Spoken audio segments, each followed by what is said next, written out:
കൂട്ടായ്മയെ സമർപ്പിക്കുന്ന കർത്താവെ, ഇവിടുത്തെ മക്കളെ ഓരോരുത്തരെ, ഓരോ കുടുംബങ്ങളെ അങ്ങയുടെ കരങ്ങളിൽ സമർപ്പിക്കുന്നു.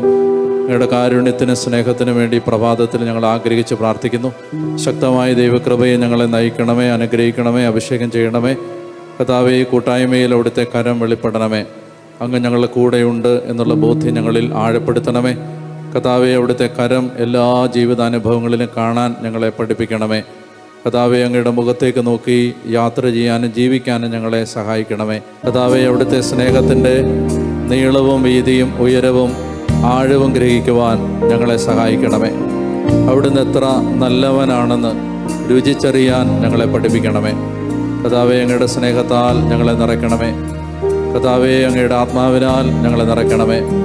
ഈ പ്രഭാതത്തിലെ കൂടാരത്തിലായിരുന്നു പ്രാർത്ഥിക്കുന്ന ഓരോ മകനെയും മകളെയും അവിടുന്ന് ആശീർവദിക്കണമേ, ആശ്വസിപ്പിക്കണമേ, സഹായിക്കണമേ, ശക്തിപ്പെടുത്തണമേ, അനുഗ്രഹിക്കണമേ. കർത്താവെ, ഹൃദയത്തെ ഉണർത്തണമേ. പരിശുദ്ധാത്മാവിന് വേണ്ടി ദാഹിക്കാം. കണ്ണുകളടച്ച് ശാന്തമായി കർത്താവിൻ്റെ വചനം അരുളി ചെയ്യുന്നു. എനിക്ക് നിന്നോടുള്ള സ്നേഹം അനന്തമാണ്. എനിക്ക് നിന്നോടുള്ള വിശ്വസ്തത അചഞ്ചലമാണ്. മലകൾ അകന്നുപോയാലും കുന്നുകൾ മാറ്റപ്പെട്ടാലും എൻ്റെ അചഞ്ചലമായ സ്നേഹം നിന്നെ പിരിയുകയില്ല. കർത്താവ് നിനക്ക് കഷ്ടതയുടെ അപ്പവും ക്ലേശത്തിൻ്റെ ജലവും തന്നാലും നിന്റെ ഗുരുവിൻ്റെ നയനങ്ങൾ നിന്നിൽ നിന്ന് മറഞ്ഞിരിക്കുകയില്ല. നീ ഇടത്തോട്ടോ വലത്തോട്ടോ തിരിയുമ്പോൾ നിന്റെ കാതുകൾ പിന്നിൽ നിന്നൊരു സ്വരം ശ്രവിക്കും, ഇതാണ് വഴി, ഇതിലേ പോവുക. എഫ്രായിം എൻ്റെ വത്സലപുത്രനല്ലേ, എൻ്റെ ഓമനക്കുട്ടൻ. അവന് വിരോധമായി പെരുമാറുമ്പോഴെല്ലാം അവൻ്റെ സ്മരണ എന്നിൽ ഉദിക്കുന്നു.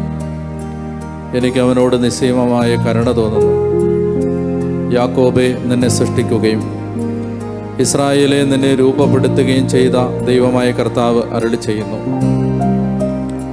എനിക്ക് നിന്നോടുള്ള സ്നേഹം അനന്തമാണ്. ഭയപ്പെടേണ്ട, ഞാൻ നിന്നെ രക്ഷിച്ചിരിക്കുന്നു. നിന്നെ ഞാൻ പേര് ചൊല്ലി വിളിച്ചിരിക്കുന്നു. നീ എൻ്റേതാണ്. സമുദ്രത്തിലൂടെ കടന്നു പോകുമ്പോൾ ഞാൻ നിന്നോട് കൂടെ ഉണ്ടായിരിക്കും. നദികൾ കടക്കുമ്പോൾ അത് നിന്നെ മുക്കിക്കളയുകയില്ല. അഗ്നിയിലൂടെ നടന്നാലും നിനക്ക് പൊള്ളലേൽക്കുകയില്ല. ജ്വാല നിന്നെ ദഹിപ്പിക്കുകയില്ല. ഏറ്റുചൊല്ലി പ്രാർത്ഥിക്കാം. യാക്കോബെ, നിന്നെ സൃഷ്ടിക്കുകയും ചൊല്ലേറ്റുചൊല്ലാം. യാക്കോബെ, നിന്നെ സൃഷ്ടിക്കുകയും ഇസ്രായേലെ നിന്നെ രൂപപ്പെടുത്തുകയും ചെയ്ത കർത്താവ് അരുളി ചെയ്യുന്നു. ഭയപ്പെടേണ്ട, ഞാൻ നിന്നെ രക്ഷിച്ചിരിക്കുന്നു. നിന്നെ പേര് ചൊല്ലി വിളിച്ചിരിക്കുന്നു. നീ എൻ്റേതാണ്. ഞാൻ നിന്നെ രക്ഷിച്ചിരിക്കുന്നു. നിന്നെ പേര് ചൊല്ലി വിളിച്ചിരിക്കുന്നു. നീ എൻ്റേതാണ്. സമുദ്രത്തിലൂടെ കടന്നു പോകുമ്പോൾ ഞാൻ നിന്നോട് കൂടെ ഉണ്ടായിരിക്കും. നദികൾ കടക്കുമ്പോൾ അത് നിന്നെ മുക്കിക്കളയുകയില്ല. അഗ്നിയിലൂടെ നടന്നാലും നിനക്ക് പൊള്ളലേൽക്കുകയില്ല. ജ്വാല നിന്നെ ദഹിപ്പിക്കുകയില്ല. വിശ്വാസത്തോടെ ഒരിക്കൽ കൂടി ഏറ്റുചൊല്ലാം. യാക്കോബെ, നിന്നെ സൃഷ്ടിക്കുകയും ഇസ്രായേലെ നിന്നെ രൂപപ്പെടുത്തുകയും ചെയ്യുന്ന ദൈവമായ കർത്താവ് അരുളി ചെയ്യുന്നു. ഭയപ്പെടേണ്ട, ഞാൻ നിന്നെ രക്ഷിച്ചിരിക്കുന്നു. ഞാൻ നിന്നെ പേര് ചൊല്ലി വിളിച്ചിരിക്കുന്നു. നീ എൻ്റേതാണ്. നീ എൻ്റേതാണ്. ഞാൻ നിന്നെ പേര് ചൊല്ലി വിളിച്ചിരിക്കുന്നു. നീ എൻ്റേതാണ്. സമുദ്രത്തിലൂടെ കടന്നു പോകുമ്പോൾ അത് നിന്നെ മുക്കിക്കളയുകയില്ല. അഗ്നിയിലൂടെ നടന്നാലും നിനക്ക് പൊള്ളലേൽക്കുകയില്ല. ജ്വാല നിന്നെ ദഹിപ്പിക്കുകയില്ല. ഹല്ലേലൂയ, ഹല്ലേലൂയ, ഹല്ലേലൂയ, ഹല്ലേലൂയ, ഹല്ലേലൂയ, ഹല്ലേലൂയ, ഹല്ലേലൂയ, ഹല്ലേലൂയ, ഹല്ലേലൂയ, ഹല്ലേലൂയ. കർത്താവിന് നന്ദി പറയാം. ഈ പ്രഭാതത്തിൽ നമ്മൾ ഒരുമിച്ച് കൂടാനും ദൈവസന്നിധിയിൽ അല്പസമയം ചെലവഴിക്കാനും ദൈവം തന്ന കൃപാവരത്തിനായിട്ട് ദൈവത്തെ നമുക്ക് മഹത്വപ്പെടുത്താം. ഹല്ലേലൂയ. യാത്രയുടെ ക്ഷീണമൊക്കെ മാറിയോ? നമ്മൾ നമ്മുടെ കുടുംബത്തിലേക്ക് ഒരുമിച്ച് വരുന്ന അനുഭവമാണ്. മൗണ്ട് കാർമലിൽ ബ്ലെസ്സഡ് ഫാമിലിയുടെ മക്കൾ ഒരുമിച്ച് വരുന്നത്. ബ്ലെസ്സഡ് ഫാമിലിയിലെ അംഗങ്ങൾ മൗണ്ട് കാർമലിലേക്ക് വരുന്നത് നിങ്ങൾ നിങ്ങളുടെ മാതൃഭവനത്തിലേക്ക് വരുന്ന സന്തോഷമാണ്. ഞങ്ങൾക്കും നിങ്ങൾക്കും. നമുക്ക് ദൈവം നമ്മളെ ഒരു ആത്മീയ കൂട്ടായ്മയിൽ ചേർത്ത് വച്ചത് ചില ദുഃഖങ്ങളിലൂടെ കടത്തി വിട്ടുകൊണ്ടാണ്. ഹല്ലേലൂയ. പറഞ്ഞേ ഹല്ലേലൂയ. അതായത് ചില വളരെ ആഴമായ ദുഃഖങ്ങളിലൂടെ കടന്നുപോയ അനുഭവങ്ങളുടെ ഒടുവിലാണ് നമ്മൾ ഈ ഒരു ആത്മീയതയുമായി ബന്ധപ്പെട്ടത്. ദൈവത്തിൻ്റെ ജ്ഞാനത്തെയും ദൈവത്തിൻ്റെ നന്മയും നമ്മളാരും സംശയിക്കുന്നില്ല. ഉണ്ടോ? ഇല്ല. അതുകൊണ്ടാണ് നമ്മൾ പാടുന്നത്, ദോഷമായിട്ടൊന്നും എൻ്റെ താതൻ ചെയ്യുകയില്ല, എന്നെ അവനടിച്ചാലും അവൻ എന്നെ സ്നേഹിക്കും. ദോഷമായിട്ട് കർത്താവ് നമ്മളോടൊന്നും ചെയ്യില്ല എന്ന് നമ്മൾ വിചാരിക്കുന്നത് നമ്മൾ ദൈവത്തിൻ്റെ നന്മയിൽ വിശ്വസിക്കുന്നത് കൊണ്ടാണ്. ദൈവത്തിൻ്റെ നന്മ. എല്ലാ ദുരന്തങ്ങളിലൂടെയും സാത്താൻ നമ്മളോട് പറയാൻ ശ്രമിച്ച ഒരു കാര്യമുണ്ട്. എന്താ അത്? എല്ലാ ദുരന്തങ്ങളും, നമ്മൾ നേരിട്ട എല്ലാ ദുരന്തങ്ങളിലൂടെയും പിശാച് നമ്മളോട് പറയാൻ ശ്രമിച്ചൊരു കാര്യമുണ്ട്. പിശാച് പറയാൻ ശ്രമിച്ചത് ഇതാണ്: ദൈവം നല്ലവനല്ല. നമ്മൾ കടന്നുപോയ എല്ലാ ദുരന്തങ്ങളിലൂടെയും പിശാച് നമ്മളോട് പറയാൻ ശ്രമിച്ചൊരു കാര്യമുണ്ട്: ദൈവം നല്ലവനല്ല. ദൈവം നല്ലവനല്ലാത്തത് കൊണ്ടാണ് നിങ്ങൾക്ക് ഈ ദുരന്തം വന്നത്. അല്ലെങ്കിൽ നിങ്ങൾ ദൈവത്തെ വിളിച്ചിട്ടും നിങ്ങൾക്ക് ഈ ആപത്ത് വന്നത്. നിങ്ങൾ ദൈവത്തോട് ചേർന്ന് നിന്നിട്ടും നിങ്ങൾക്ക് ജീവിതത്തിൽ ദുരന്തങ്ങളുണ്ടായത് ദൈവം നല്ലവനല്ലാത്തത് കൊണ്ടാണ്. ഇതാണ് പിശാച് നമ്മളോട് പറയാൻ ശ്രമിച്ചത്. പിശാച് ആദി മാതാപിതാക്കന്മാരോട് പറയാൻ ശ്രമിച്ച ഒരു തെറ്റ് അതെന്തായിരുന്നു? ആദി മാതാപിതാക്കന്മാരോട് പിശാച് പറയാൻ ശ്രമിച്ചതും എന്തായിരുന്നു? എന്താ അത്? ദൈവത്തെ വിശ്വസിക്കാൻ കൊള്ളത്തില്ല. ദൈവത്തെ വിശ്വസിക്കാൻ കൊള്ളത്തില്ല. കാരണം എന്താണ്? ഈ പഴം പറിച്ച് തിന്നാൽ നിങ്ങൾ ദൈവത്തെ പോലാവും. അതുകൊണ്ടാണ് ദൈവം നിങ്ങളോട് ഈ പഴം പറിച്ച് തിന്നരുതെന്ന് പറഞ്ഞിരിക്കുന്നത്. ഈ പഴം പറിച്ച് തിന്നാൽ നിങ്ങൾക്ക് നന്മയുണ്ടാവും, ഐശ്വര്യം ഉണ്ടാവും, നിങ്ങൾ ദൈവത്തെ പോലാവും, നിങ്ങൾ കണ്ണു തുറക്കപ്പെടും. ഇത് ദൈവത്തിന് അറിയാമായിരുന്നിട്ടും നിങ്ങൾക്ക് ആ പഴം ദൈവം വിലക്കിയത്, അത് വിലക്കപ്പെട്ട കനിയാണെന്ന് പറഞ്ഞത് എന്തുകൊണ്ടാണ്? ദൈവം വിശ്വസിക്കാൻ കൊള്ളാത്തവനായതുകൊണ്ടാണ്. ദൈവത്തെ വിശ്വസിക്കാൻ കൊള്ളാത്തത് കൊണ്ടാണ് സാത്താൻ ആദി മാതാപിതാക്കന്മാരോട് പ്രപഞ്ച ചരിത്രത്തിൻ്റെ ആരംഭത്തിൽ ഏദൻ്റെ കന്നിമണ്ണിൽ ദൈവം സൃഷ്ടിച്ച മനുഷ്യനോട് പിശാച് പറയുകയാണ്: നിന്നെ സൃഷ്ടിച്ച ദൈവത്തെ വിശ്വസിക്കാൻ കൊള്ളില്ല. ഹല്ലേലൂയ. പറഞ്ഞേ ഹല്ലേലൂയ. സത്യമല്ലേ പറയുന്നത്? ഇതല്ലേ പറഞ്ഞേ ദൈവത്തെ. അതുകൊണ്ടാണ് മതബോധന ഗ്രന്ഥം കാറ്റക്കിസം പറയും, ആദി മാതാപിതാക്കന്മാരുടെ ഹൃദയത്തിൽ ദൈവത്തോടുള്ള ട്രസ്റ്റ് പിശാച് നഷ്ടപ്പെടുത്തി. ഇതാണ് ആദിപാപം. ദൈവത്തെ വിശ്വസിക്കാൻ കൊള്ളത്തില്ല. അപ്പം നമ്മൾ മനസ്സിലാക്കേണ്ടത്, ജീവിതത്തിലെ ഓരോ ദുരന്തങ്ങളിലൂടെയും പിശാച് നമ്മളോട് ആവർത്തിച്ച് പറയാൻ ശ്രമിക്കുന്നൊരു കാര്യം: നീ ദൈവത്തെ ആശ്രയിച്ചിട്ട് എന്തുണ്ടായി? ദൈവത്തെ വിളിച്ചപേക്ഷിച്ചിട്ട് എന്തുണ്ടായി? നീ ദൈവത്തോട് ചേർന്ന് നിന്നിട്ട് എന്തുണ്ടായി? നീ ദേവാലയത്തോട് സഹകരിച്ചിട്ട് എന്തുണ്ടായി? നിനക്ക് നിൻ്റെ കുടുംബത്തിൽ ദൈവത്തിൻ്റെ ശുശ്രൂഷകളിൽ വ്യാപരിക്കുന്ന ഒരു സാഹചര്യം അതിലേക്ക് നീ സഞ്ചരിച്ചിട്ട് എന്തുണ്ടായി? ഈ തരത്തിൽ സാത്താൻ എല്ലാ അർത്ഥത്തിലും നമ്മളോട് പറയാൻ ശ്രമിക്കും: ദൈവം വിശ്വസിക്കാൻ കൊള്ളാത്തവനാണ്. പറഞ്ഞേ ഹല്ലേലൂയ.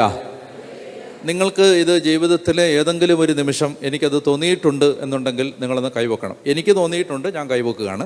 നിങ്ങൾക്ക് തോന്നിയിട്ടുണ്ടെങ്കിൽ നിങ്ങളൊന്ന് കൈവെക്കുക. ദൈവത്തെ വിശ്വസിക്കാൻ കൊള്ളാമോ എന്ന് ജീവിതത്തിൽ ഏതെങ്കിലും ഒരു നിമിഷമെങ്കിലും തോന്നിയിട്ടുള്ളവർ ഒന്നുകൂടെ ഒന്ന് കൈവെക്കുക. പറഞ്ഞേ ഹല്ലേലൂയ. ജീവിതത്തിലെ മിക്കവാറും എല്ലാ മനുഷ്യർക്കും അവരുടെ വിശ്വാസത്തെ ഗൗരവമായി എടുത്തിട്ടുള്ള എല്ലാ മനുഷ്യർക്കും, എല്ലാവർക്കും തോന്നണമെന്നില്ല, വിശ്വാസത്തെ ഗൗരവമായി എടുത്തിട്ടുള്ള എല്ലാ മനുഷ്യർക്കും ജീവിതത്തിൽ ഇന്നല്ലെങ്കിൽ നാളെ ഒരിക്കലെങ്കിലും തോന്നും ദൈവത്തെ വിശ്വസിക്കാൻ കൊള്ളത്തില്ല എന്ന്. പറഞ്ഞേ ഹല്ലേലൂയ. അതെന്താണ്? അതാണ് സാത്താൻ വിശ്വാസിക്കെതിരെ ഉപയോഗിക്കാൻ സാധ്യതയുള്ള ഏറ്റവും വലിയ ആയുധം. ഹല്ലേലൂയ. ഒരു വിശ്വാസിക്കെതിരെ സാത്താൻ ഉപയോഗിക്കാൻ സാധിക്കുന്ന ഏറ്റവും വലിയ ആയുധം ഇതാണ്. നീ ഇത്രയും ദൈവത്തെ വിളിച്ചിട്ട് എന്തുണ്ടായി? ഇതാണ് ജോബിൻ്റെ പുസ്തകത്തിൽ നമ്മൾ കാണുന്നത്. ഭാര്യ വരെ ചോദിക്കുകയാണ് നിന്നിട്ട്, നീ ദൈവത്തെ വിളിച്ചപേക്ഷിച്ചിട്ട് എന്തുണ്ടായി? ഇനിയെങ്കിലും ദൈവത്തെ പഴിച്ചിട്ട് സമാധാനമായിട്ട് മരിക്കേ, അന്തസ്സായിട്ട് മരിക്കേ. പറഞ്ഞേ ഹല്ലേലൂയ. ഇത് നമ്മുടെ കുടുംബാംഗങ്ങളിലൂടെ പിശാച് ചോദിച്ചിട്ടുണ്ടാവും, നമ്മുടെ മനസാക്ഷിയിലൂടെ പിശാച് ചോദിച്ചിട്ടുണ്ടാവും, മറ്റുള്ളവരിലൂടെ പിശാച് ചോദിച്ചിട്ടുണ്ടാവും, നമ്മളെ ഇഷ്ടമില്ലാത്തവരിലൂടെ പിശാച് ചോദിച്ചിട്ടുണ്ടാവും. ഈ തരത്തിൽ നമ്മളെല്ലാവരുടെയും ഉള്ളിൽ ജീവിതത്തിൽ ഒരിക്കൽ അല്ലെങ്കിൽ മറ്റൊരിക്കൽ നമുക്ക് തോന്നാനിടയുള്ള ഒരു ചോദ്യമാണിത്: ദൈവത്തെ വിശ്വസിക്കാൻ കൊള്ളാമോ? ഹല്ലേലൂയ. പറഞ്ഞേ ഹല്ലേലൂയ.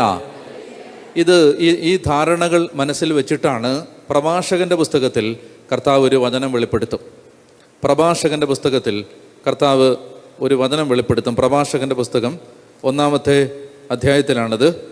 ഈ കാര്യങ്ങൾ മനസ്സിൽ വെച്ചിട്ട് വചനം നമ്മളോടൊരു കാര്യം പറയും. പ്രഭാഷകൻ്റെ പുസ്തകം 2-ാമത്തെ അധ്യായത്തിലാണ്. 2-ാമത്തെ അധ്യായത്തിൽ 1 മുതലുള്ള വാക്യങ്ങൾ. പ്രഭാഷകൻ 2-ാം അധ്യായം 1 മുതലുള്ള തിരുവചനം.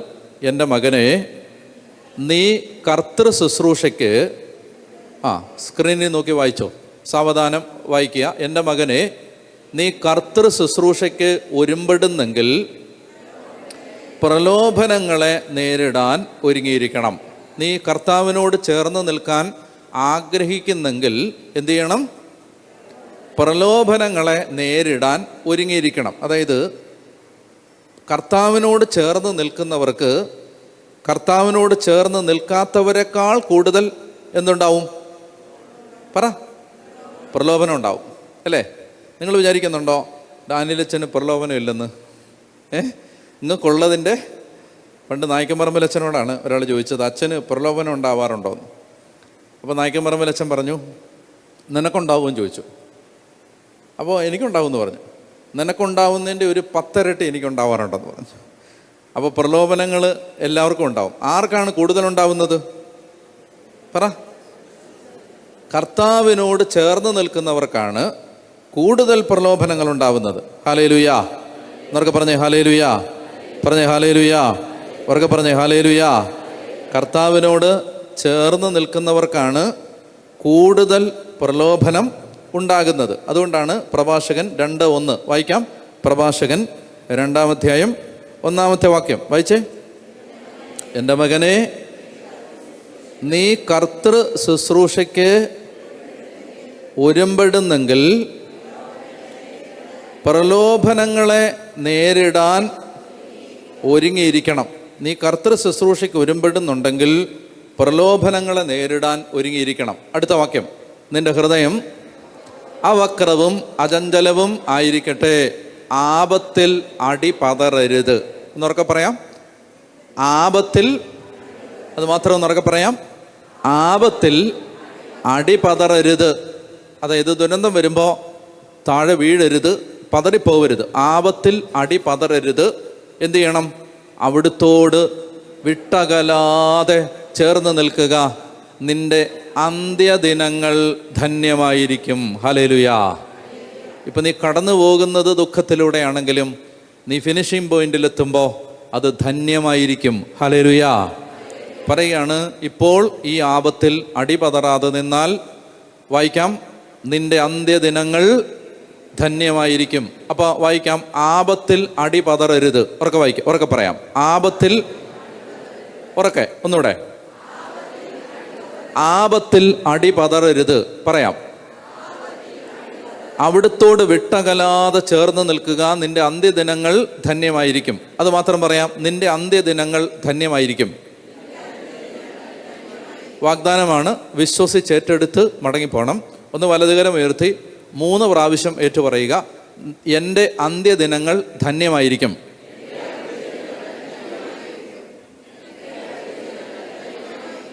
എൻ്റെ അന്ത്യദിനങ്ങൾ. അതുകൊണ്ട് എന്ത് ചെയ്യണം? അവിടുത്തോട് വിട്ടകലാതെ ചേർന്ന് നിൽക്കണം. 4-ാമത്തെ വാക്യം, വരുന്ന ദുരിതങ്ങളെല്ലാം, അതായത് ദുരിതങ്ങൾ പോയി ചോദിച്ചു വാങ്ങണ്ട. ചില ആളുകൾ എനിക്ക് സഹനം തരൂ എന്ന് പറഞ്ഞ് പ്രാർത്ഥിക്കുന്നതായിട്ട് എൻ്റെ ശ്രദ്ധയപ്പെടണം. അത് വേണ്ട. വരുന്ന ദുരിതങ്ങൾ സ്വീകരിക്കുക. ഹല്ലേലൂയ. വരുന്ന ദുരിതങ്ങൾ സ്വീകരിക്കുക. ചോദിച്ചു വാങ്ങണ്ട. ദുരിതങ്ങൾ എല്ലാ മനുഷ്യർക്കും ജീവിതത്തിൽ, ഈ ലോക ജീവിതത്തിൽ ദുരിതങ്ങളുണ്ട്. ഉണ്ടോ? ചില ആളുകൾ എന്നോട് പറഞ്ഞിട്ടുണ്ട്, അച്ഛൻ നോക്കൂ, അവർക്കെന്ത് സന്തോഷമാണ്, ഇവർക്കെന്ത് സന്തോഷമാണ്, ഇവർക്കെന്ത് സന്തോഷമാണ്, എനിക്ക് മാത്രം എന്താണ് ഈ ആയുസ്സിൽ ഒരു സന്തോഷമില്ലാത്തത്? എന്നോട് പലരും ചോദിച്ചിട്ടുണ്ട്. ഞാൻ പറയുകയാണ്, നിങ്ങൾക്ക് അവരെ അടുത്തറിയാത്തത് കൊണ്ടാണ്. നിങ്ങൾ അവരുടെ ജീവിതത്തിൽ അടുത്ത്, പുറമെ എല്ലാവരും സന്തോഷം കാണിക്കുന്നുണ്ട്. പക്ഷെ ഓരോ മനുഷ്യനും അവനവൻ്റെ ജീവിതത്തിൽ അവൻ കടന്നു പോകുന്ന ദുരന്തങ്ങളുണ്ട്. ഹല്ലേലൂയ. അപ്പോൾ വരുന്ന ദുരിതങ്ങളെല്ലാം സ്വീകരിക്കുക. പറയാമോ? അടുത്ത വാക്യം പറയാണ്, ഞെരുക്കുന്ന ദൗർഭാഗ്യങ്ങളിൽ ശാന്തത വെടിയരുത്. വായിക്കാം. ഞെരുക്കുന്ന ദൗർഭാഗ്യങ്ങളിൽ ശാന്തത വെടിയരുത്. 5-ാമത്തെ വാക്യം, എന്തെന്നാൽ സ്വർണം അഗ്നിയിൽ ശുദ്ധി ചെയ്യപ്പെടുന്നു, സഹനത്തിൻ്റെ ചൂളയിൽ കർത്താവിന് സ്വീകാര്യരായ മനുഷ്യരും. ഹല്ലേലൂയാ. മനസ്സിലായ? സ്വർണം അഗ്നിയിൽ ശുദ്ധി ചെയ്യപ്പെടുന്നു. സഹനത്തിൻ്റെ ചൂളയിൽ ശുദ്ധീകരിക്കപ്പെടുന്നത് ആരാണ്? എല്ലാ മനുഷ്യർക്കും ആ വിളിയില്ല. നിങ്ങൾ മനസ്സിലാക്കിയിരിക്കണം. എല്ലാ മനുഷ്യർക്കും ഒരുപോലെയല്ല സഹനങ്ങൾ. എല്ലാവർക്കും ഒരുപോലെയല്ല സഹിക്കാനുള്ള വിളി. ആണോ? പറഞ്ഞേ ഹല്ലേലൂയാ. പറഞ്ഞേ ഹല്ലേലൂയാ. അതായത് സഹിക്കാനുള്ള വിളി ഒരു വരമാണ്. ഹല്ലേലൂയാ. അത് നിങ്ങൾക്ക് ഇന്ന് മനസ്സിലായില്ലെങ്കിലും പിന്നീട് മനസ്സിലാവും. സഹിക്കാൻ കിട്ടുന്നത് ഒരു വരമാണ്. പറഞ്ഞേ ഹല്ലേലൂയാ. പറഞ്ഞേ ഹല്ലേലൂയാ. പറഞ്ഞേ ഹല്ലേലൂയാ. സഹിക്കാൻ കിട്ടുന്നത്. ഇന്നലെ ഞങ്ങളുടെ അച്ഛന്മാരുടെ ധ്യാനം കഴിഞ്ഞ് തിരുമേനി പിതാവ് ഞങ്ങളോട് സംസാരിക്കുമ്പോൾ ഒരാളിങ്ങനെ ചോദിച്ചു, പിതാവേ, ഇങ്ങനെ പിതാവ് ഇങ്ങനെ ഒത്തിരി കാര്യങ്ങൾ, വിഷമിപ്പിക്കുന്ന കാര്യങ്ങൾ കേൾക്കുമ്പോൾ അങ്ങ് വിഷമിക്കരുത്, അങ്ങേക്ക് വിഷമമുണ്ടോ എന്ന് ചോദിച്ചപ്പോൾ അദ്ദേഹം ഒരു വാചകം പറഞ്ഞു, എന്നെ സ്പർശിച്ചു. ഞാൻ വിഷമിക്കുമായിരുന്നു പണ്ട്. അദ്ദേഹം പറഞ്ഞൊരു വാചകം, ഞാൻ വിഷമിക്കുമായിരുന്നു പണ്ട്, ഇപ്പോഴല്ല, ഇപ്പം ഞാൻ അതെല്ലാം കടന്നു കഴിഞ്ഞു എന്ന് പറഞ്ഞു. എന്ന് പറഞ്ഞാൽ ഇപ്പം പണ്ടുണ്ടായിരുന്നതിനേക്കാൾ കൂടുതൽ വിഷമിപ്പിക്കുന്ന സാഹചര്യങ്ങളുണ്ട്, എനിക്ക് വ്യക്തിപരമായിട്ട് അറിയാം. പക്ഷെ ഞാനിപ്പോൾ അതെല്ലാം കടന്നു എന്ന് പറഞ്ഞു. എന്ന് പറഞ്ഞാൽ അതിൻ്റെ അർത്ഥം ഇതാണ്, അതായത് ദൈവത്തിന് സ്വീകാര്യരായ മനുഷ്യർക്ക് സഹിക്കാൻ കിട്ടുന്നത് ഒരു വിളിയാണ്. പറഞ്ഞേ ഹല്ലേലൂയാ എന്ന് പറഞ്ഞേ ഹല്ലേലൂയാ. നമ്മൾ മനസ്സിലാക്കിയിരിക്കണം, ലോകം കാണുന്നത് പോലെ അല്ല വിശ്വാസി സഹനത്തെ കാണുന്നത്. സഹിക്കാൻ കിട്ടുന്നത് ഒരു വിളിയാണ്, ഒരു ഭാഗ്യമാണ്. നമുക്കൊരു വചനം വായിക്കാം. അപ്പസ്തോല പ്രവർത്തനങ്ങൾ 5-ാം അധ്യായം 40-41. അപ്പസ്തോല പ്രവർത്തനങ്ങൾ 5-ാമത്തെ അധ്യായം 40-41 വാക്യങ്ങൾ വായിക്കാം. അവർ അപ്പസ്തോലന്മാരെ, നിങ്ങൾ സ്ക്രീനിൽ നോക്കി വായിച്ചോ. അവർ അപ്പസ്തോലന്മാരെ അകത്ത് വിളിച്ച് പ്രഹരിച്ചതിന് ശേഷം യേശുവിൻ്റെ നാമത്തിൽ സംസാരിച്ച് പോകരുതെന്ന് കൽപ്പിച്ച് അവരെ വിട്ടയച്ചു. എന്ത് ചെയ്തു? അപ്പസ്തോലന്മാരെ അകത്ത് വിളിച്ച് എന്ത് ചെയ്തു? കേൾക്കുന്നുണ്ടോ? എന്ത് ചെയ്തു? പ്രഹരിച്ചു. അപ്പസ്തോലന്മാരെ അകത്ത് വിളിച്ച് പ്രഹരിച്ചതിന് ശേഷം യേശുവിൻ്റെ നാമത്തിൽ സംസാരിച്ചു പോകരുതെന്ന് കൽപ്പിച്ച് അവരെ വിട്ടയച്ചു. അവരാകട്ടെ, ഉറക്കെ വായിക്കൂ, അവരാകട്ടെ യേശുവിൻ്റെ നാമത്തെ പ്രതി അപമാനം സഹിക്കാൻ, ആ വാക്കാണ് എനിക്ക് നിങ്ങളിൽ നിന്ന് കേൾക്കേണ്ടത്. യേശുവിൻ്റെ നാമത്തെ പ്രതി അപമാനം സഹിക്കാൻ എന്താണ് ആ വാക്ക്? യോഗ്യത. എന്താണ് ആ വാക്ക്? യോഗ്യത. യേശുവിൻ്റെ നാമത്തെ പ്രതി സഹിക്കാൻ എന്താണ് ആ വാക്ക്? യോഗ്യത. യോഗ്യത. സഹിക്കാനുള്ള യോഗ്യത അതെല്ലാവർക്കും ഇല്ല. പറഞ്ഞേ ഹല്ലേലൂയാ. ദുഃഖം കൊണ്ട് മൂടപ്പെട്ടിരിക്കുന്നൊരു മനസ്സിന് ഇത് മനസ്സിലാക്കാൻ കഴിയത്തില്ല. ദുഃഖം മാറുമ്പോഴേ ഇത് മനസ്സിലാവും.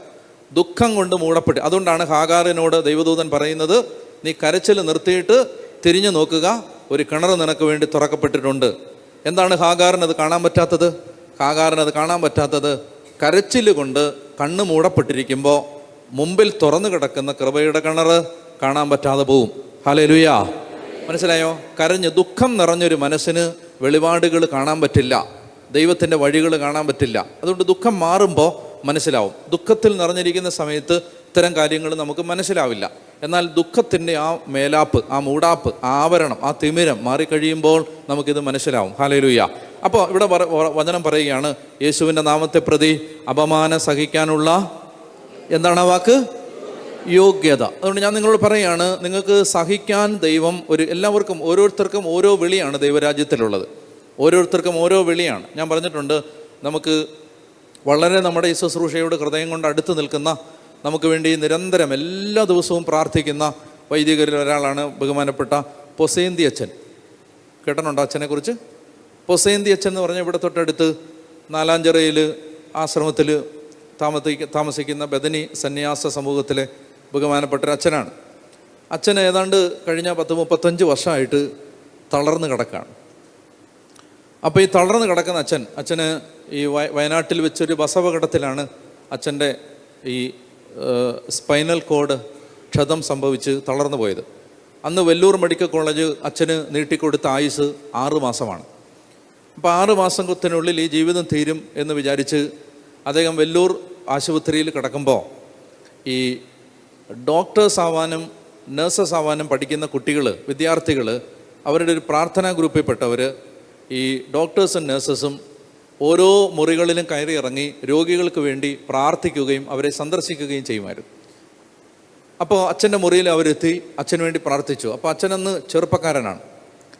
അപ്പോൾ ഈ ചെറുപ്പക്കാരനായ വൈദികൻ ജീവിതത്തെക്കുറിച്ച് ഒത്തിരി സ്വപ്നങ്ങളുണ്ടായിരുന്ന ഒരു ചെറുപ്പക്കാരൻ അച്ഛനാണ്. അച്ഛനിങ്ങനെ നാടകവും കലയും എഴുത്തും വായനയും ഒക്കെ ആയിട്ട് ഒത്തിരി സാംസ്കാരിക പ്രവർത്തനങ്ങളും അങ്ങനെ ചെറുപ്പക്കാരുടെ ഇടയിലുള്ള ശുശ്രൂഷകളും ഒക്കെ ആയിട്ട് ഒത്തിരി കത്തി നിന്നൊരു സമയമാണത്. അപ്പോൾ ആ സമയത്ത് അച്ഛനിങ്ങനെ നടുവൊടിഞ്ഞ് നട്ടെല്ല് തകർന്ന് ഒരു വെട്ടിയിട്ട വാഴപ്പിണ്ടി പോലെ, ഒരു വെജിറ്റബിൾ പോലെ അങ്ങനെ നിശ്ചേഷ്ടനായിട്ട് അനങ്ങാൻ പറ്റാതെ കിടക്കുമ്പോൾ അച്ഛൻ്റെ അടുത്ത് വന്ന് ഇവർ പ്രാർത്ഥിച്ചിട്ട് അവർ അച്ഛൻ്റെ മുറിയിൽ നിന്ന് ഇറങ്ങുമ്പോൾ തിരുവല്ലാക്കാരി മർത്തോമാ സഭയിൽപ്പെട്ട ഒരു പെൺകുട്ടി മാത്രം അച്ഛൻ്റെ മുറിയിൽ അവശേഷിച്ചു. എന്നിട്ട് അവൾ അച്ഛൻ്റെ മുഖത്ത് നോക്കിയിട്ട് പറഞ്ഞു, അച്ഛൻ്റെ മുഖത്ത് അഗാധമായ ദുഃഖവും വിഷാദവും ഞാൻ കാണുകയാണ്. അച്ഛന് സഹിക്കാൻ ഇത് ഒട്ടും പറ്റുന്നില്ലെന്ന് എനിക്ക് മനസ്സിലായി. അച്ഛാ, ഞാൻ ഒരു കാര്യം അച്ഛനോട് പറയട്ടെ, അച്ഛൻ ദൈവ ശുശ്രൂഷയ്ക്ക് സ്വയം ജീവിതം കൊടുത്ത ആളല്ലേ? അച്ഛൻ പറഞ്ഞു, അതെ.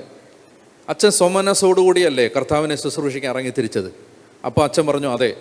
അച്ഛൻ്റെ ജീവിതം മുഴുവൻ ഈശോയ്ക്ക് കൊടുത്തതല്ലേ? അതെ. പിന്നെ എന്തിനാ അച്ഛൻ വിഷമിക്കുന്നത്? അപ്പോൾ അച്ഛൻ പറഞ്ഞു, എനിക്ക് ഇനി കർത്താവിന് വേണ്ടി എനിക്കൊന്നും ചെയ്യാൻ പറ്റില്ലല്ലോ, ഇനി ഞാൻ ഇങ്ങനെ നടുവൊടിഞ്ഞ് കിടപ്പായി പോയില്ലേ.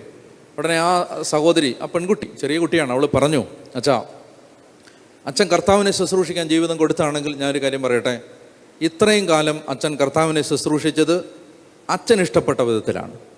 ഇനിയുള്ള കാലം കർത്താവിന് ഇഷ്ടപ്പെട്ട വിധത്തിൽ കർത്താവിനെ ശുശ്രൂഷിക്കാൻ അച്ഛന് സ്വയം സമർപ്പിച്ചൂടെ?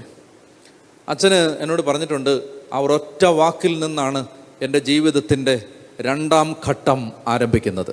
ഹല്ലേലൂയ. ആ ഒരൊറ്റ വാക്കിൽ നിന്നാണ് എൻ്റെ ജീവിതത്തിൻ്റെ 2ാം ഘട്ടം ആരംഭിക്കുന്നത്. അതായത് ഞാൻ ഇങ്ങനെ ചിന്തിച്ചു, ഇത്രയും കാലം ഞാൻ എനിക്കിഷ്ടപ്പെട്ട വിധത്തിൽ യേശുവിനെ ശുശ്രൂഷിച്ചു. ഇനിയുള്ള കാലം ഞാൻ എൻ്റെ കർത്താവിന് ഇഷ്ടപ്പെട്ട വിധത്തിൽ കർത്താവിനെ ശുശ്രൂഷിക്കാൻ പോവുകയാണ്. ഹല്ലേലൂയ. ഇന്നും നിങ്ങൾ നാലാഞ്ചിറയിൽ നിങ്ങൾക്ക് അച്ഛനെ കാണാൻ ഒരവസരം കിട്ടിയാൽ ഇന്നും നിങ്ങൾക്ക് മുഖത്ത് പുഞ്ചിരി മായാതെ കട്ടിലിൽ ഒരു വാഴപ്പിണ്ടി പോലെ തളർന്നു കിടക്കുന്ന ഒരു മനുഷ്യനെ ഇന്ന് നിങ്ങൾക്ക് കാണാം. 35 കൊല്ലം ഒരേ കിടക്കയിൽ അനങ്ങാൻ പറ്റാതെ തിരിഞ്ഞും മറിഞ്ഞും കിടക്കണമെങ്കിൽ പരസഹായം കൂടി അല്ലാതെ അത് ചെയ്യാൻ പറ്റാത്ത ഒരു പുരോഹിതൻ കഴിഞ്ഞ 35 വർഷമായിട്ട് മുഖത്തെ പുഞ്ചിരി മായാതെ ഹൃദയത്തിനകത്തെ സന്തോഷം വിട്ടകലാതെ അദ്ദേഹം കർത്താവിനെ മഹത്വപ്പെടുത്തിക്കൊണ്ട് ജീവിക്കുന്നു. എപ്പോൾ എന്നെ വിളിച്ചാലും പരിഭവം പറയും, ഞാൻ ചെല്ലാത്തതിന് കാണാത്തതിനൊക്കെ പരിഭവം പറയും. എന്നിട്ട് എന്നോട് പറയും, മോനെ, നീ എവിടെയാണേലും നീ ഓർത്തോണം, ഈ കിടപ്പിൽ എല്ലാ ദിവസവും ഞാൻ നിനക്ക് വേണ്ടി പ്രാർത്ഥിക്കുന്നുണ്ട്, എല്ലാ ദിവസവും. അപ്പോൾ ഞാൻ നിങ്ങളോട് പറയുകയാണ്, ഇതൊരു യോഗ്യതയാണ്. ഹല്ലേലൂയ. യേശുവിനെ പ്രതി സഹിക്കാനുള്ള യോഗ്യത ഇതെല്ലാവർക്കും ഇല്ല. അത് ദൈവം തിരഞ്ഞെടുത്തിരിക്കുന്ന ചില ആത്മാക്കൾക്ക് മാത്രമുള്ളതാണ്. അതുകൊണ്ട് കർത്താവിന് സ്വീകാര്യരായ മനുഷ്യരാണ് സഹനത്തിൻ്റെ തീച്ചൂളയിൽ ശുദ്ധീകരിക്കപ്പെടുന്നത്. Hallelujah, hallelujah. നിങ്ങൾ മനസ്സിലാക്കിയിരിക്കുക, മരണം എന്ന ഒരു യാഥാർത്ഥ്യത്തെ നേരിട്ടവരാണ് നിങ്ങൾ. മരണം എന്നൊരു യാഥാർത്ഥ്യത്തെ നേരിട്ടവരാണ് നിങ്ങൾ. ഞാൻ പറഞ്ഞ മനസ്സിലായോ? എന്ന് പറഞ്ഞാൽ ഡയറക്റ്റായിട്ട് എൻകൗണ്ടർ ചെയ്തവരാണ് നിങ്ങൾ, അല്ലേ? നിങ്ങളുമായി വളരെ വേണ്ടപ്പെട്ട ചില വ്യക്തികളുടെ മരണത്തിന് മുമ്പിൽ അതിനെ നേരിട്ട് നിന്നവരാണ്. ആണോ? നിങ്ങളുടെ മുമ്പിൽ ഒരു ചോദ്യചിഹ്നമായിട്ട് നിൽക്കുന്ന ഈ മരണം നിങ്ങൾ മനസ്സിലാക്കിയിരിക്കുക. ഞാനും മരിക്കും, നിങ്ങളും മരിക്കും. നമുക്ക് മരണമുണ്ട്. നമുക്ക് എല്ലാ മനുഷ്യർക്കും മരണമുണ്ട്. നമ്മളെ വിഷമിപ്പിക്കുന്നത് ചില പ്രത്യേക കാലഘട്ടത്തിൽ ചെറുപ്പമായിരിക്കുമ്പോൾ നമ്മുടെ പ്രിയപ്പെട്ടവർ, കുഞ്ഞുങ്ങൾ കർത്താവിൻ്റെ സന്നിധിയിലേക്ക് മടങ്ങിപ്പോയി എന്നുള്ളതാണ് നമ്മളെ ഭാരപ്പെടുത്തുന്ന മാനുഷികമായ കാര്യം. പക്ഷെ ഒരു കാര്യം നിങ്ങൾ ഓർത്തിരിക്കുക, നമുക്കെല്ലാവർക്കും എന്തുണ്ട്? ഹല്ലേലൂയ. എല്ലാവർക്കും മരണമുണ്ട്. ഉണ്ടോ? എല്ലാവർക്കും മരണമുണ്ട്. പക്ഷെ ഒരു കാര്യം ഇതാണ്, നമ്മൾ ജീവിക്കുമോ മരിക്കുമോ എന്നുള്ളതല്ല ഇവിടുത്തെ വിഷയം.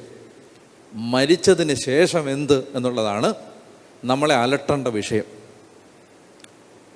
നമ്മൾ ജീവിച്ചിരിക്കുമോ മരിക്കുമോ ഇതല്ല നമ്മുടെ ഇപ്പോഴത്തെ വിഷയം. മരിക്കുമെന്നുള്ള ഉറപ്പാണ്. എങ്ങനെ ജീവിക്കണമെന്നുള്ളതും ഓരോരുത്തർക്കും ഓരോ തരത്തിലാണ് ജീവിതം. ജീവിക്കുന്നതും മരിക്കുന്നതും അപ്രധാനം. മരിച്ചു കഴിഞ്ഞ് എന്ത് എന്നുള്ളതാണ് പ്രധാനം. മരണത്തിന് ശേഷം എന്ത്? ഒരു കാര്യം നിങ്ങൾക്ക് ഉറപ്പിക്കാം, സഹനത്തിൻ്റെ തീച്ചൂളയിൽ ശുദ്ധീകരിക്കപ്പെട്ട മനുഷ്യർക്ക് മരണത്തിന് ശേഷം ചോദ്യങ്ങളുണ്ടാവില്ല. പിന്നെ അതായത് ഈ അരുമനാഥൻ്റെ മുഖം കാണുമ്പോൾ ചോദിക്കാൻ ബാക്കി വെച്ച ചില ചോദ്യങ്ങളില്ലേ? ഉണ്ടോ? ഈ ഭൂമിയിൽ നിന്ന് ഉത്തരം കിട്ടാത്ത കുറേ ചോദ്യങ്ങൾ ഇല്ലെങ്കിൽ നിങ്ങൾ എഴുതി വെച്ചോണം. എന്താണെന്നറിയാം? അതായത് നേരിൽ കാണുമ്പോൾ ചോദിക്കാൻ ബാക്കി വെച്ച ചില കാര്യങ്ങൾ. അങ്ങനെ ഒരു ലിസ്റ്റ് വേണം നിങ്ങൾക്ക്. ഇല്ലെങ്കിൽ ഇന്ന് മുതൽ എഴുതി വെച്ചോ. നേരിട്ട് കാണുമ്പോൾ കുറച്ച് ചോദ്യങ്ങൾ ചോദിക്കാനുണ്ട്. കാരണം ഈ ഭൂമി വെച്ച് ചോദിച്ചപ്പോൾ ഉത്തരം കിട്ടാത്ത ചോദ്യങ്ങളാണ്. ആ ചോദ്യങ്ങൾക്ക് നേരിട്ട് കാണുമ്പോൾ, അപ്പോൾ അങ്ങനെ നമ്മളെല്ലാം, എനിക്കുണ്ട് കുറച്ച് ചോദ്യങ്ങൾ ചോദിക്കാൻ, നിങ്ങൾക്കുണ്ടോ എന്ന് എനിക്ക് അറിഞ്ഞുകൂടാ. ഇല്ലെങ്കിൽ എന്തെങ്കിലും ചോദ്യം വരുമ്പോൾ ഉത്തരം ഇല്ലെങ്കിൽ അതൊന്ന് കുറിച്ച് വെച്ചേര്, നേരിട്ട് കാണുമ്പോൾ ചോദിക്കാം. പക്ഷെ ഒരു കാര്യം എനിക്ക് ഉറപ്പാണ്, നേരിട്ട് കാണുമ്പോൾ പിന്നെ ഒരു ചോദ്യവും പറ ചോദ്യങ്ങളില്ലാതാവുന്നൊരു കാലമാണത്. എന്ന് പറഞ്ഞാൽ അവിടെ ചോദ്യങ്ങളേ ഇല്ല. കാരണം നമുക്ക് അന്ന് ഒരു ചോദ്യവും ചോദിക്കാതെ മനസ്സിലാവും എന്തിനായിരുന്നു സഹനത്തിൻ്റെ തീച്ചൂളയിലൂടെ എന്നെ നീ കടത്തിവിട്ടത് എന്ന്. പറഞ്ഞ ഹല്ലേലൂയ. നിങ്ങൾ മനസ്സിലാക്കിയിരിക്കണം. എൻ്റെ മനസ്സിൽ നിങ്ങൾക്ക് വേണ്ടി പ്രാർത്ഥിച്ചപ്പോൾ വന്ന മറ്റൊരു വെളിപ്പെടുത്തൽ ഇതാണ്. ഒരിക്കലും നിങ്ങൾ ചിന്തിക്കരുത് മക്കളെ ഞങ്ങൾക്ക് നഷ്ടപ്പെട്ടു എന്ന് നിങ്ങൾ വിചാരിക്കരുത്. ഇന്ന് പ്രഭാതത്തിൽ പരിശുദ്ധാത്മാവിൻ്റെ ആത്മാവിൽ സംസാരിച്ച മറ്റൊരു കാര്യം അതാണ്. അതായത് നിങ്ങളോട് പറയാൻ എനിക്ക് ആത്മാവ് തന്ന മറ്റൊരു വെളിപ്പെടുത്തൽ അതാണ്. മക്കളെ നഷ്ടപ്പെട്ടു എന്ന്, മക്കളോ പ്രിയപ്പെട്ടവരോ ആരും ആവട്ടെ, അവരെ നഷ്ടപ്പെട്ടു എന്ന് നിങ്ങൾ വിചാരിക്കരുത്. നമുക്ക് ആരെയും നഷ്ടപ്പെട്ടിട്ടുമില്ല, നഷ്ടപ്പെടത്തുമില്ല. നമുക്ക് നഷ്ടപ്പെടില്ല. ആകെ സംഭവിച്ചിരിക്കുന്നത് അല്പകാലത്തേക്ക് അവർ വേറൊരു സ്ഥലത്തേക്ക്, ഒരു ഫോറിൻ ലാൻഡിലേക്ക് പോയിരിക്കുന്നു. മക്കൾ അമേരിക്ക പോയതിൻ്റെ പേരിൽ നിങ്ങൾ ആരെങ്കിലും വിഷമിക്കുമോ? മക്കൾ ഓസ്ട്രേലിയയിൽ പോയി സെറ്റിലായതിൻ്റെ പേരിൽ നിങ്ങൾ ആരെങ്കിലും വിഷമിക്കുമോ? മക്കൾ കാനഡ സിറ്റിസൺ ആയതിൻ്റെ പേരിൽ നിങ്ങൾ ആരെങ്കിലും വിഷമിക്കുമോ? വിഷമിക്കത്തില്ല. ആകെയുള്ള വിഷമം ഇപ്പം നേരിട്ടൊന്ന് കാണാൻ പറ്റുന്നില്ലല്ലോ എന്നുള്ളൂ. നഷ്ടങ്ങളില്ല നമുക്ക്. മക്കൾ ഉയർന്ന സ്ഥലങ്ങളിലേക്ക് അവർ പറിച്ചു നടപ്പെട്ടിരിക്കുന്നു. നിങ്ങൾ ആലോചിച്ച് നോക്ക്. എനിക്ക് 44 വയസ്സായി. ഞാൻ ഇനി എത്ര കാലം ജീവിക്കുമെന്ന് എനിക്ക് അറിഞ്ഞുകൂടാ.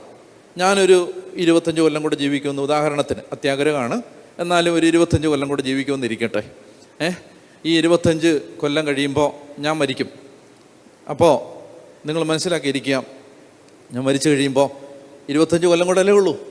25 കൊല്ലം കഴിയുമ്പോൾ എനിക്ക് കാണേണ്ടവരെല്ലാം ഞാൻ ഇനി കാണും.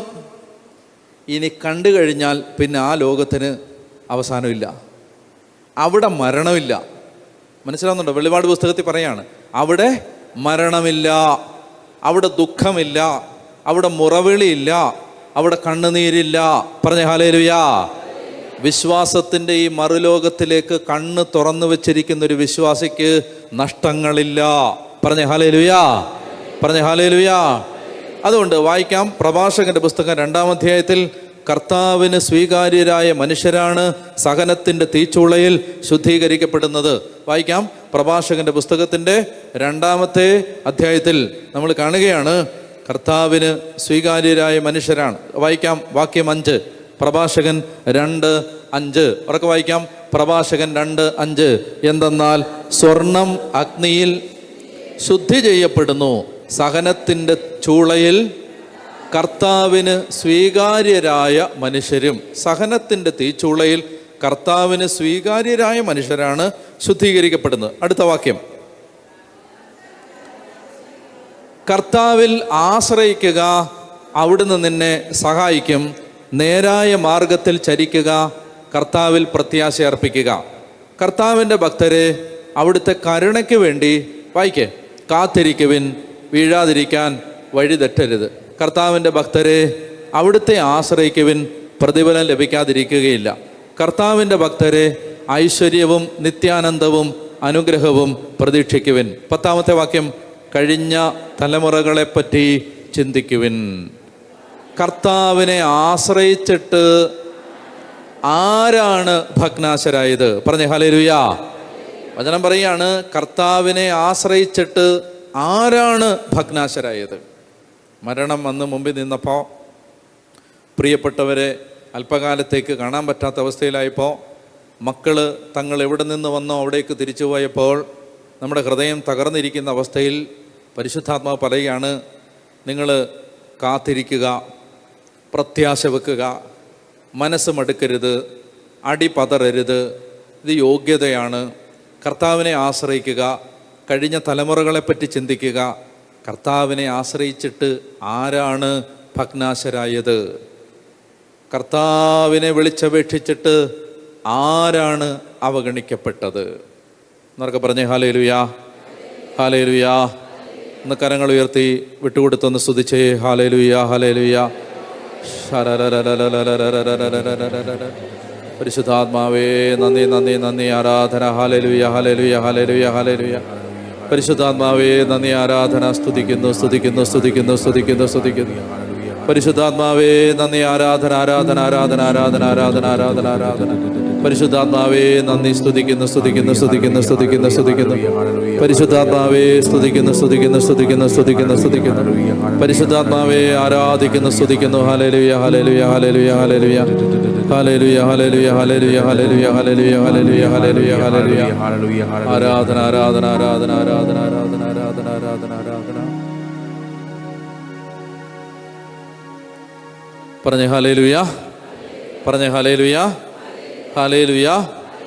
അപ്പോൾ ഞാൻ പറഞ്ഞു വരുന്നത്, അതുകൊണ്ട് ദൈവം നമുക്ക് സഹിക്കാനുള്ള ഒരു യോഗ്യത തരികയും സഹിക്കാൻ നമ്മളെ യോഗ്യരായിട്ട് കാണുകയും ചെയ്തു. അപ്പോൾ അതുകൊണ്ട് സാത്താൻ കൊണ്ടുവന്ന പ്രലോഭനം അതെന്താ? മറന്നുപോയോ? അതെന്താ പ്രലോഭനം? ദൈവം നല്ലവനല്ല, ദൈവത്തെ വിശ്വസിക്കാൻ കൊള്ളില്ല, ദൈവത്തെ ആശ്രയിച്ചിട്ട് എന്താണ് പ്രയോജനം? ഇതാണ് ആദ്യ മാതാപിതാക്കന്മാരോട് പിശാചി ചോദിച്ച ചോദ്യം. എന്താണ് അതിന് ദൈവം കൊടുത്ത ഉത്തരം? ആർക്കെങ്കിലും പറയാമോ? ദൈവത്തെ വിശ്വസിക്കാൻ കൊള്ളില്ല എന്ന്, ദൈവത്തെ നമ്പാൻ കൊള്ളില്ലെന്ന് പിശാച് മാനവരാശിയോട് പറഞ്ഞതിന് ദൈവം കൊടുത്ത ഉത്തരം.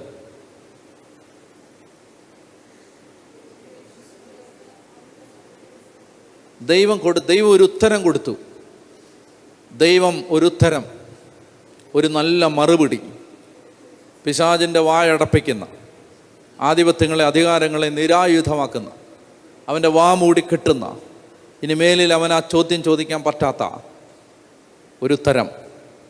ആ ഉത്തരത്തിൻ്റെ പേരാണ് കുരിശിൽ തൂങ്ങിക്കിടക്കുന്ന ദൈവത്തിൻ്റെ പുത്രൻ. ഹല്ലേലൂയ. ആ മറുപടിയാണ്, അതായത് തൻ്റെ മകനെ. നമ്മൾ പകച്ചു നിൽക്കുന്നത് എന്തിൻ്റെ മുമ്പിലാണ്? നമ്മുടെ പ്രിയപ്പെട്ടവരുടെ മരണത്തിന് മുമ്പിലല്ലേ? എൻ്റെ മകനെ എന്തിനാ കൊണ്ടുപോയെന്നല്ലേ നമ്മൾ ചോദിക്കുന്നത്? എൻ്റെ മകളെ. പിതാവായ ദൈവം പറയുകയാണ്, എൻ്റെ മകനെ. ഹല്ലേലൂയ. എൻ്റെ മകനെ, എൻ്റെ മകനെ സർവ്വലോകത്തിനും വേണ്ടി കുരിശിൽ മരിക്കാൻ വിട്ടുകൊടുത്തുകൊണ്ട് ഞാൻ ലോകത്തോട് പറയുന്നു, മരിക്കുന്നത് ഒരു ശാപമല്ല. പറഞ്ഞേ ഹല്ലേലൂയ. അതായത് ഒരാൾ ജീവിതത്തിൻ്റെ നട്ടുച്ചയിൽ മരിക്കുന്നത് ഒരു ശാപമല്ല, ഒരു ശിക്ഷയല്ല, അത് ദൈവം കൈവിട്ടതിൻ്റെ അടയാളമല്ല. നിങ്ങൾക്ക് ഞാൻ പറയുന്ന ലോജിക്ക് മനസ്സിലാവുന്നോ? അതായത് എന്തിന് എൻ്റെ മകനെ നീ എടുത്തു? എന്തിനെൻ്റെ മകനെ നീ കൊണ്ടുപോയി?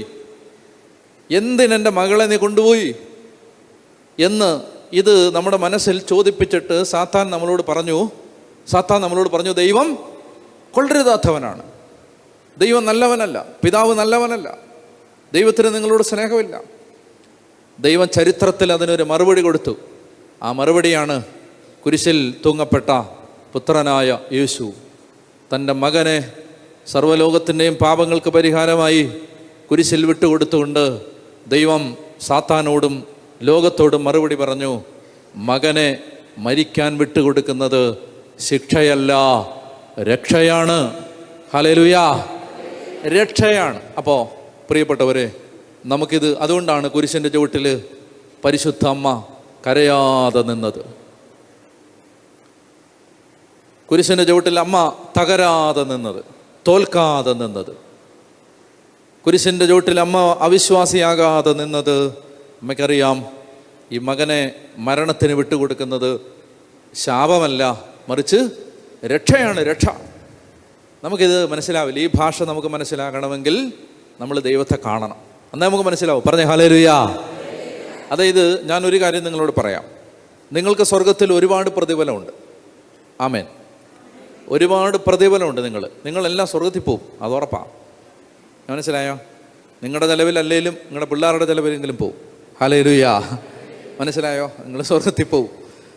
നിങ്ങളുടെ ചിലവിലല്ലേലും പിള്ളേര് കർത്താവിനോട് പറഞ്ഞെങ്കിലും അപ്പച്ചനെ അമ്മച്ചയും കൊണ്ടുപോകും. പറഞ്ഞേ ഹല്ലേലൂയാ. അല്ലെങ്കിൽ അവർ നിങ്ങൾക്ക് വേണ്ടി പ്രാർത്ഥിക്കും. മനസ്സിലായോ? അപ്പോൾ എന്തോ ആവട്ടെ, ഈ സ്വർഗത്തിൽ പോവും, അതൊരു ഉറപ്പാണ്. രണ്ടാമത്തെ ഉറപ്പ്, ക്രിസ്തുവിൽ വിശ്വസിച്ച് ഈ സഹനങ്ങളെ നേരിട്ട മനുഷ്യരെല്ലാം ദൈവസന്നിധിയിലെത്തും. ഒന്നാമത്തെ. രണ്ടാമത്തെ ഉറപ്പ്, സ്വർഗത്തിൽ ചെല്ലുമ്പോൾ നിങ്ങൾ ചില ആളുകളെ കാണും. അവർ നിങ്ങളുടെ അടുത്ത് വന്ന് നന്ദി പറയും, ഷെയ്ക്ക് ഹാൻഡ് തരും, നന്ദി പറയും, ഒത്തിരി നന്ദിയുണ്ടെന്ന് പറയും. ഇപ്പം നിങ്ങൾ പറയും, ഞങ്ങൾ നിങ്ങളെ അറിയുന്നില്ലല്ലോ, നിങ്ങൾ ആരാണ്? ഞങ്ങളുടെ വകയിലെ ബന്ധുക്കൾ വല്ലതാണോ നിങ്ങൾ? എന്താണ് നമ്മൾ തമ്മിലുള്ള ബന്ധം? അപ്പോൾ അവർ പറയും, ഇല്ലില്ല, നമ്മൾ ബന്ധക്കാരൊന്നുമല്ല, ഞങ്ങൾ ആഫ്രിക്കയിൽ നിന്നുള്ളവരാണ്, ഞങ്ങൾ ഓസ്ട്രേലിയയിൽ നിന്നുള്ളവരാണ്, ഞങ്ങൾ യൂറോപ്പിൽ നിന്നുള്ളവരാണ്, പിന്നെന്താണ് നമ്മൾ തമ്മിലുള്ള ബന്ധം? അവർ നിങ്ങളോട് പറയും, കർത്താവായ യേശു ക്രിസ്തു സഭയാകുന്ന ശരീരത്തെ പ്രതി തനിക്ക് സഹിക്കേണ്ടി വന്ന പീഡകരുടെ കുറവ് ചില ജീവിതങ്ങളിലൂടെ നികത്താൻ തീരുമാനിച്ചു. പറഞ്ഞേ ഹല്ലേലൂയാ. കുരിശിൽ യേശു നേടിത്തന്ന രക്ഷ ലോകം മുഴുവൻ വ്യാപിക്കുന്നതിന് കർത്താവ് തൻ്റെ മുറിവേറ്റ ശരീരത്തിലേക്ക് കുറേ മുറിവേറ്റ ജീവിതങ്ങളെ ചേർത്ത് വെക്കാൻ തീരുമാനിച്ചു. കർത്താവായ യേശു ക്രിസ്തു അങ്ങനെ തൻ്റെ ശരീരത്തിലേക്ക് സഹനം ദാനമായി കൊടുത്ത് കുറേ ജീവിതങ്ങളെ ചേർത്ത് വെച്ച് അവരിലൂടെ അനേകം ആത്മാക്കളെ സ്വർഗത്തിലേക്ക് കൂട്ടിക്കൊണ്ടുപോകാൻ തീരുമാനിച്ചു. അങ്ങനെ നിങ്ങളുടെ കുടുംബം സന്തോഷത്തോടെ ആ സഹനത്തിന് മുമ്പിൽ ആമേൻ പറഞ്ഞു നിന്നപ്പോൾ നിങ്ങൾ വഴിയായി യേശുവിൻ്റെ രക്ഷയിലേക്ക് എത്തപ്പെട്ട ആത്മാക്കളാണ് ഞങ്ങൾ എന്ന് പറഞ്ഞുകൊണ്ട് നിങ്ങളറിയാത്ത അനേകർ സ്വർഗത്തിൽ നിങ്ങളെ കാണാനെത്തും എന്ന് ഈ ഭൂമിയിൽ വെച്ച് ഞാൻ നിങ്ങളോട് പറഞ്ഞിരിക്കുന്നു. ഹല്ലേലൂയാ. അതായത് നമുക്ക് അറിഞ്ഞുകൂടാ, നമുക്ക് മനസ്സിലാവില്ല, ഇപ്പം നമുക്ക് ചിന്തിച്ചാൽ ഒരു എത്തും പിടിയില്ല. അതായത് ഹ്യൂമൻ ലോജിക്കിന് ഉത്തരവില്ല. എന്തുകൊണ്ടാണ് എൻ്റെ മകൻ്റെ പ്രായത്തിലുള്ള മക്കൾ ജീവിച്ചിരിക്കുമ്പോൾ എൻ്റെ മകനേക്കാൾ എൻ്റെ മകൻ നല്ലവനായിരിക്കെ എൻ്റെ മകൻ വളരെ മോശപ്പെട്ട ജീവിതം നയിച്ചിരുന്നവരുടെ ജീവൻ കാത്തു പരിപാലിക്കപ്പെട്ടപ്പോൾ നന്നായിട്ട് ജീവിച്ച എൻ്റെ കുഞ്ഞിനെ എന്തിനാണ് ദൈവം കൊണ്ടുപോയതെന്ന് ചോദിച്ചാൽ ഹ്യൂമൻ ലോജിക്കിന് മാനുഷിക യുക്തിക്ക് അതിന് ഉത്തരവില്ല. ഉണ്ടോ? ഇല്ല. പറഞ്ഞേ ഹല്ലേലൂയാ. പക്ഷെ നിങ്ങളൊരു കാര്യം നിങ്ങളിങ്ങനെ വിചാരിക്കണം, നിങ്ങൾ ചിന്തിക്കരുത് നമുക്കുത്തരവില്ലെന്ന് കരുതി ദൈവത്തിന് ഉത്തരവില്ലെന്ന് നിങ്ങൾ വിചാരിക്കരുത്. നമ്മുടെ കയ്യിലൊരു ഉത്തരവില്ലെന്ന് കരുതി അതിനൊരു യുക്തിയില്ലെന്ന് നിങ്ങൾ ചിന്തിക്കരുത്. ദൈവത്തിന് തെറ്റുപറ്റില്ല. പറഞ്ഞേ ഹല്ലേലൂയാ. പറഞ്ഞേ ഹല്ലേലൂയാ. ദൈവത്തിന് തെറ്റുപറ്റില്ല. ഉറക്കെ പറഞ്ഞേ ഹല്ലേലൂയാ. പറഞ്ഞേ ഹല്ലേലൂയാ. ഇന്ന് കരങ്ങൾ ഉയർത്തി സ്തുതിച്ചേ. ഹല്ലേലൂയാ, ഹല്ലേലൂയാ. കുറെ കൂടി സ്വരം ഉയർത്തി വിട്ടുകൊടുത്ത് സ്തുതിച്ചേ. ഒരു അഭിഷേകത്തിന് വേണ്ടി ദാഹിച്ച് ആഗ്രഹിച്ച് ഹല്ലേലൂയ, ഹല്ലേലൂയ, ഹല്ലേലൂയ, ഹല്ലേലൂയ. മഹത്വം, ആരാധന, ആരാധന, ആരാധന, ആരാധന, ആരാധന. സ്തുതിക്കുന്നു, സ്തുതിക്കുന്നു, സ്തുതിക്കുന്നു, സ്തുതിക്കുന്നു. ഉച്ചത്തിൽ സ്തുതിക്കട്ടെ, ഉച്ചത്തിൽ അതിനെ തുറന്ന് സ്തുതിക്കട്ടെ. ഹാല ഹാല ഹാല ഹാല ഹാല ഹാല ഹാല ഹാല ഹാല ഹാല ഹാല ഹാല ഹാല ഹാല. ആരാധന, ആരാധന, ആരാധന, ആരാധന, ആരാധന, ആരാധന, ആരാധന, ആരാധന, ആരാധന.